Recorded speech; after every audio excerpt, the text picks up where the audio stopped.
फिर आप लोगों ने कहा कि जी ओन भाई आप जाएं, खुद जाके छोड़ें। ठीक है, रजब भाई अपने बेटे से एक दफ़ा मिलने आए। उन्होंने आके कहा कि मेरे बड़ों से कहा, मेरे मामू से कहा, मेरी मदर से कहा कि जैसे ही मैं कराची से वापस आता हूँ, पेशी से पहली पेशी थी, तो मैं ना आपी को और किवान को ले जाऊंगा। हमने कहा ठीक है, जैसा आपको लगे, जैसा आपको ठीक लगे, आपकी अमानत है, आपका बेटा है, आपकी बीवी है, आपका जब दिल करे आप आएँ, आप आके ले जाएं। कराची के बाद वो अभी कराची पेशी पे जाते हैं, पीछे से उनके घर से उनकी वालिदा आती हैं और उनके मामू आते हैं। और अब आप लोग ज़रा बर्दाश्त कीजिएगा, ये बात बर्दाश्त कर रही हैं। उसके मामू मेरी बहन को डायरेक्ट आंखों में आंखें डाल के ये बात करते हैं कि जी जो कुछ भी है उन्हें इस तरह ही रहना है, उन्हें इस तरह ही रहना है, उन्हें चेंज नहीं होना। तू दस कुड़िए, तू वसना नहीं वसना। बजाय इसके कि वो मेरी बहन के सर पे हाथ रखते कि यार तुमने बड़ा कुछ बर्दाश्त किया।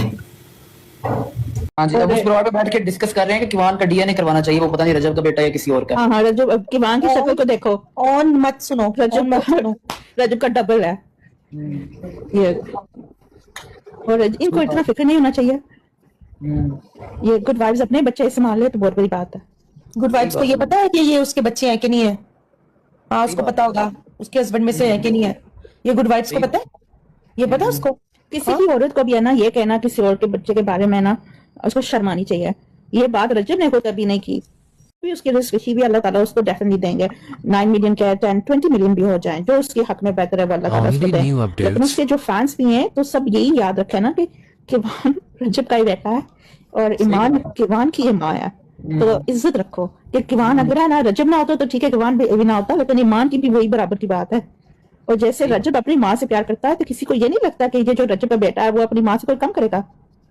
ये जरा सोचो। बिलाखिर रजब ने खामोशी तोड़ दी। रजब ने तमाम बातें क्लियर कर दी हैं कि अब उसका ईमान से कोई ताल्लुक नहीं है। बस ये मेरा आखिरी फैसला है कि मैं ये शादी खत्म कर रहा हूँ। अब अगर मेरे एक्स साला आपसे कोई बकवास करे तो उसकी बातों पे कान नहीं धरिएगा, क्योंकि मैं अब ईमान को छोड़ने का फैसला कर चुका हूँ। रजब ने एक स्टेटस लगाया है जिसमें उसने अपने साले के बारे में और इस शादी को खत्म करने के बारे में तमाम बातें क्लियर कर दी हैं। आप भी सुने जरा। हाय एवरीवन, सलाम।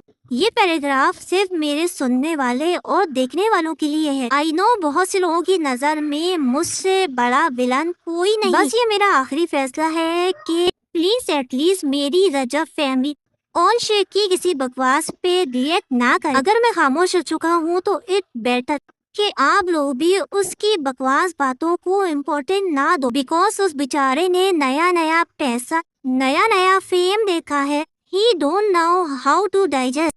Please let him बात। और ये पैराग्राफ सिर्फ इससे लिख रहा हूँ क्योंकि सब इस बात पे बहस कर रहे थे लाइफ आगे के किवान सुल्तान का डीएनए करवाओ। He actually don't know के अगर सोशल मीडिया पे आ गए हो तो हौसला रखो। यहाँ रोज लाखों बातें होती हैं, हर बात पे रिएक्ट करके उसे हाईलाइट करने की जरूरत नहीं है। फिर मेरा लाडला जानबूझ के सिर्फ इन्हीं टॉपिक पे बात करके खुद को जिंदा रखना चाहता है सोशल मीडिया पे। एनीवेज आई रिक्वेस्ट अगेन, कोई भी रिएक्ट ना करे उसकी बकवास पे क्योंकि वो मेंटली सिक है। और कोई बात नहीं, I ended this marriage, but please किवान को बस मत किया करे। मामू का कंटेंट बंद ही गया मेरा बेटा, बट प्लीज फजूल बकवास से मामू भी परहेज कर तो बेहतर है। तो रजब ने सुलह की कोई भी गुंजाइश नहीं रखी। वो मुसलसल यही कह रहा है कि बस मैं इस शादी को खत्म कर रहा हूँ। 2 तलाकें तो जा चुकी हैं, अब बस तीसरी तलाक भी रजब भेज देगा तो ईमान रजब की निकाह से निकल जाएगी। अल्लाह ईमान के लिए आगे सब कुछ बेहतर करे, क्योंकि बेटी से नहीं बेटी के नसीब से डर लगता है। मजीद अपडेट के लिए चैनल को लाइक एंड सब्सक्राइब करना नहीं भूलिएगा।